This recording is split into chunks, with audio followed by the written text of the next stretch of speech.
Answer तीसरा हो गया। अब इसी प्रकार तीसरे का आंसर देते हैं। निम्नलिखित में से किस वंश के शासकों को पुराणों में श्री पर्वतीय कहा गया है? पुराणों में श्री पर्वतीय किसे कहा गया? बागाटक को, या शक को, या खारवेल को, या इक्ष्वाक को?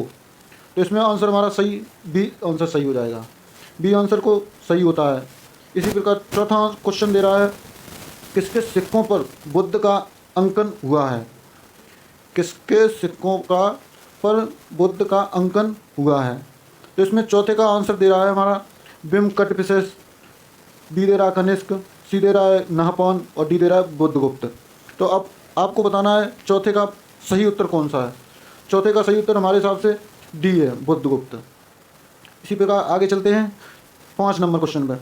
5 नंबर क्वेश्चन कह रहा है, पहला गुप्त शासक जिसने सोने के सिक्के जारी किए थे। तो आपको पता हो, हिस्ट्री में हिस्ट्री पढ़ी हो, पहला गुप्त शासकों का स्थापना श्रीगुप्त ने की थी, और जो सिक्के चलाए थे वो चंद्रगुप्त प्रथम ने चलाए थे। शुद्ध सोने के सिक्के प्रथम चंद्रगुप्त प्रथम ने। इसका आंसर बी सही होगा। इसी प्रकार चलते हैं 6 नंबर क्वेश्चन पे। 6 नंबर क्वेश्चन कह रहा है, अकबर द्वारा अपनाई गई सुलह ए कुल की अवधारणा निम्नलिखित में से किस पर आधारित थी? अकबर द्वारा अपनाई गई सुलह ए कुल की धारणा किस पर आधारित थी?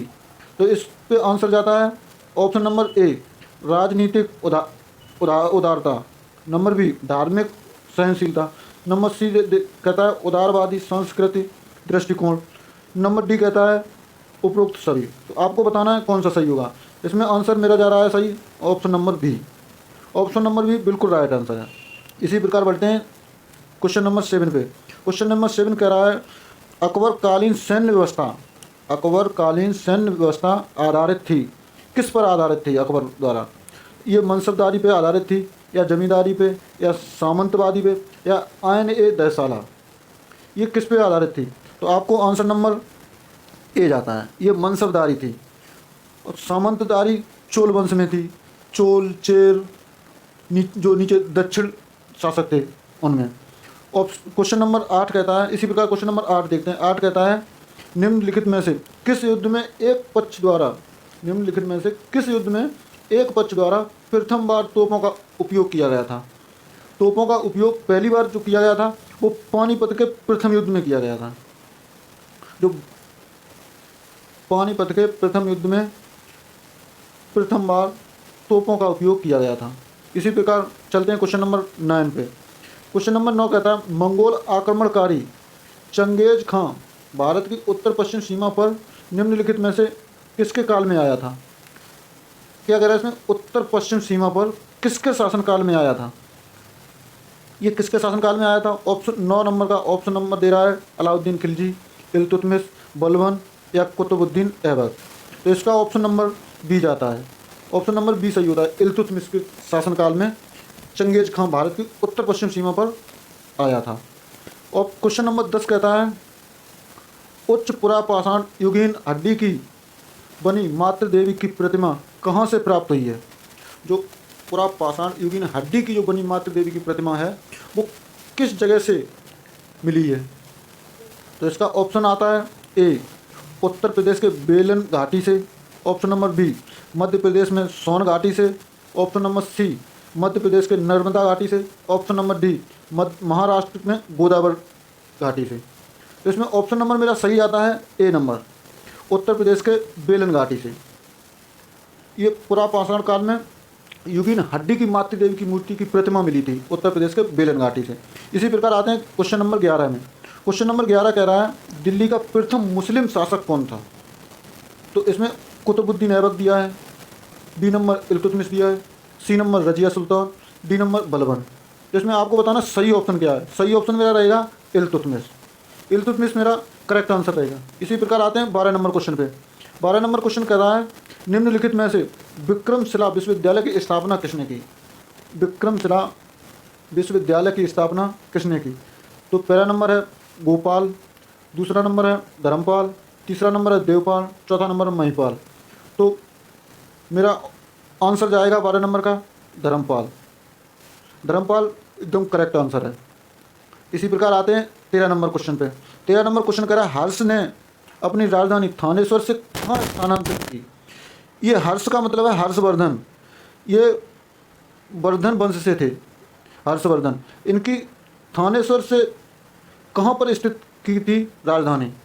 तो ऑप्शन नंबर है प्रयाग, 2 नंबर है दिल्ली, 3 नंबर है कन्नौज, 4 नंबर है राजगृह। तो इन्होंने सभी को बताया थानेश्वर से आगे कन्नौज में राजधानी स्थानांतरित की थी। और इन्होंने एक सैन्य शासक के सुरक्षा, अपनी बहन की सुरक्षा में इन्होंने पूरी ज़िंदगी काट दी थी। हर्षवर्धन ने शादी नहीं की थी और हर्षवर्धन के वर्धन वंश समाप्त हो गया था। इसी प्रकार आते हैं क्वेश्चन नंबर 14 पे। 14 नंबर कहता है नौरोज। नौरोज को आरंभ किसने कराया? नौरोज एक त्यौहार है, नौरोज मुस्लिम त्यौहार है। नौरोज को किसने चालू किया था? तो पहला नंबर क्वेश्चन करा बलबन, बी नंबर करा इल्तुतमिश, सी नंबर करा फिरोज तुगलक और डी नंबर करा अलाउद्दीन खिलजी। तो इस प्रकार हमारा क्वेश्चन का आंसर सही जाता है बलबन। बलबन ने ये नौरोज को आरंभ किया था। इसी प्रकार क्वेश्चन नंबर 15। क्वेश्चन नंबर 15 कहता है पुष्यमित्र शुंग द्वारा 2 अश्वमेध यज्ञ किए गए थे। ये अश्वमेध यज्ञ क्या होते हैं? बिना लड़ाई के लड़ाई करना। यदि आपको लगता है कि हमसे कोई न लड़े तो आपको तत्पर तैयार रहना पड़ेगा हर समय लड़ने के लिए, तब आपसे कोई लड़ने से डरेगा। तो इसलिए आपको लगता है कि हम सबसे होशियार हो जाएं तो आपको तत्पर पढ़ना पड़ेगा, तत्पर उत्तर देने को तैयार रहना पड़ेगा कि हम सबसे पहले उत्तर दें। और कमेंट में बताएं कि कौन सा उत्तर इसका सही है। अश्वमेध करवाने के बारे में जानकारी किस लेख में मिलती है? तो ये 15 नंबर दे रहा है सारनाथ लेख, बेसनगर लेख, अयोध्या लेख और हाथी गुफा लेख। तो इसमें 15 नंबर का क्वेश्चन आंसर जाता है सही अयोध्या लेख में। जो अयोध्या लेख मिला है पुष्यमित्र शुंग द्वारा 2 अश्वमेध यज्ञ की जानकारी मिलती है। इसी प्रकार क्वेश्चन नंबर 16 पे आते हैं।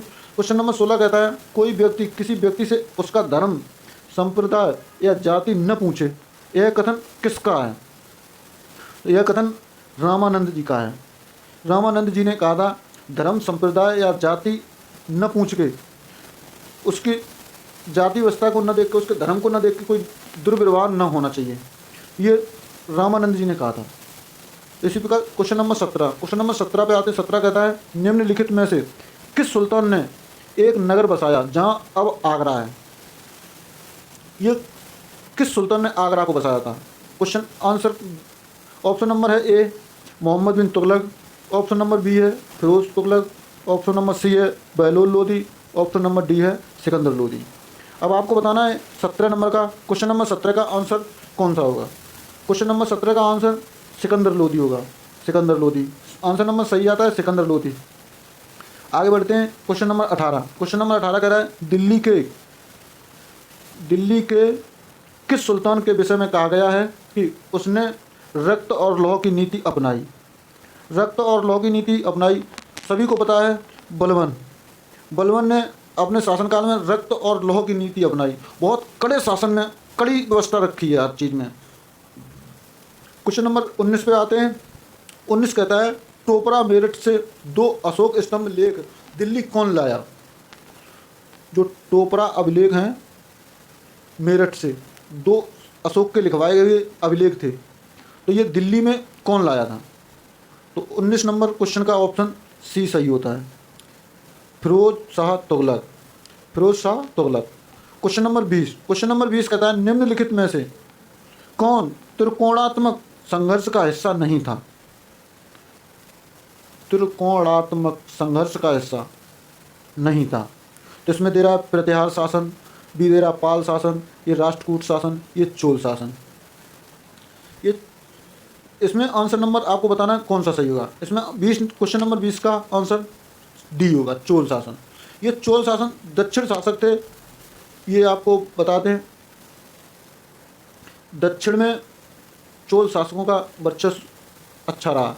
ये चोल शासक यहाँ पे थे, यहाँ चोल शासक सामंतों की ज़िंदगी जी रहे थे। सामंतों की ज़िंदगी के बाद इनका चोल शासक सामंत की तरह समाप्त हुआ, ऊपर बढ़ा, फिर बढ़ के आ गए। इसी प्रकार आपके क्वेश्चन होते हैं ख़त्म। आपको लाइक करना, सब्सक्राइब करना।